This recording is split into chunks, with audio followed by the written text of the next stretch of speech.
eu não consigo estabelecer a estrutura social como sistema, na perspectiva da teoria dos sistemas, se eu não tiver, ao mesmo tempo, a organização das forças produtivas, a organização do consenso e a organização da coação.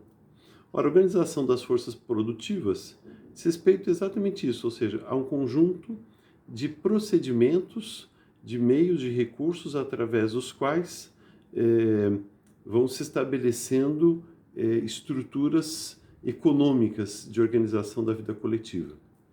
A organização do consenso já diz respeito à maneira pela qual os meios de representação vão se impondo e vão se tornando hegemônicos.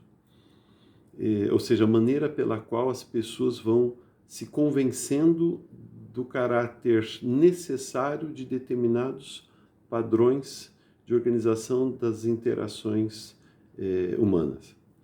E o terceiro, o poder, a organização da coação, que diz respeito a exatamente isso, a você criar toda uma institucionalidade que viabiliza a organização das relações humanas, mas essa institucionalidade que tem um caráter vinculante, tem um caráter impositivo, tem um caráter coercitivo, que se impõe inclusive através de recursos de força, né? Ora, isso aparece então na teoria dos sistemas, que no fundo corresponde a esta tríplice ideia, ou seja, o poder é econômico, é ideológico e é político, né? Então, ao se estabelecer isso, também tem-se condição de delimitar de forma mais precisa essa especificidade do poder político. O Bobbio vai, então, fazer referência a como que isto vai sendo construído na filosofia contemporânea dentro da tradição do pensamento marxista. Então, o marxismo ele estabelece uma estrutura dual, né? Então, entre infraestrutura e superestrutura. Então, ou seja, as relações sociais, a forma como a sociedade se organiza, se desenvolve, está diretamente ligada aos procedimentos que se dão nesses dois âmbitos. A infraestrutura corresponde à ideia do poder econômico. Então, a infraestrutura é estabelecida a partir de relações produtivas que refletem, na perspectiva de Marx, um determinado desenvolvimento das forças produtivas. Então, as forças produtivas elas configuram um determinado padrão de organização, uma determinada relação produtiva. É dessa forma que, ao longo da história, a gente vai constituindo modos de produção distintos.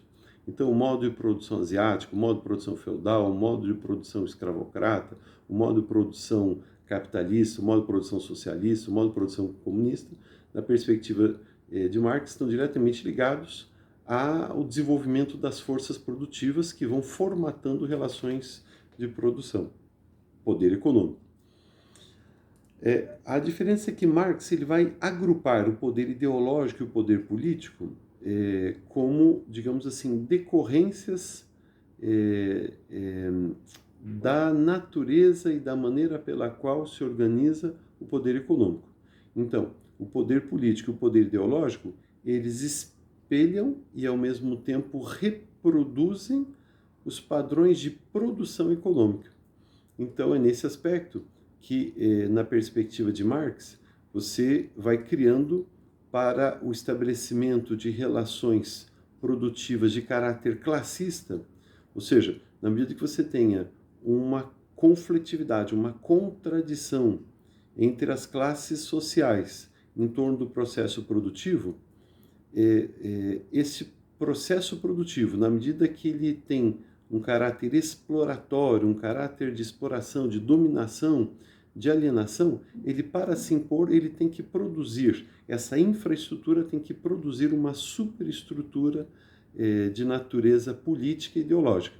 Ou seja, eu só tenho determinadas formas de relação produtiva na medida que existam referências conceituais, ideológicas, representações da realidade que legitimem essa forma de produção.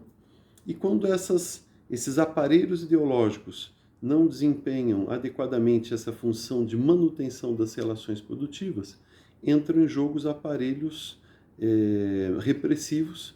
Expressão máxima deles seria propriamente o poder político. Então, o poder político ele condensa as estruturas jurídicas, as instâncias de legitimação, ou melhor, de exercício de força física, inclusive, polícia, exército, para fazer valer um determinado padrão produtivo. Ora, o que Bob observa?